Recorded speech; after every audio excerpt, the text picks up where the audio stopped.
திமுக காரங்கிட்டையும் 200 வாங்கி நக்கிட்டானுங்க. இங்க தளபதி பேரை சொல்லியும் யூடியூப்ல வியூஸ் போய் வாங்கி நக்கிட்டாங்க. சரி பரவாயில்ல போயிட்டு போகுது. இதுக்கு நான் என்ன சொல்றேன், இப்படி அங்க இங்கன்னு அசிங்கப்படுறதுக்கு பேசாம ஒரே தடவையா திமுகவின் ஊழல் அப்படின்னு சொல்லிட்டு எபிசோடா வெளியிட்டனாக்கா செம்மையா இருக்கும், ட்ரெண்டிங்ல போவோம். எபிசோட் 2ல அங்கிள் ஸ்டாலினின் பிரஸ் மீட் அப்படின்னு வச்சா மட்டுமே போதும். உண்மையிலே எழுதி வச்சுக்க, சரியான ஹிட்டான எபிசோடா இருக்கும். அது மட்டும் தான். ஏன்னா மக்கள் ரொம்ப ஆர்வத்தோட காத்துக்கிட்டு இருப்பாங்க. அந்த மாதிரி எபிசோடெல்லாம் உண்மையிலே சொல்றேன், இது வரைக்கும் எவனுமே ரிலீஸ் பண்ணிருக்க மாட்டான். வேணா நானே கிளிப் அனுப்புறேன். நீங்க அமெரிக்கா சென்று வந்த பிறகு இந்த அமைச்சரவையில் ஏதாவது மாற்றம் இருக்குமா சார்?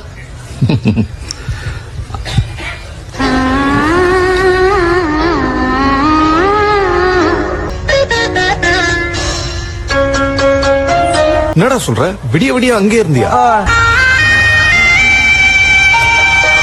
மாறுதல் ஒன்றுதான் மாறாதது. Sir wait and sea.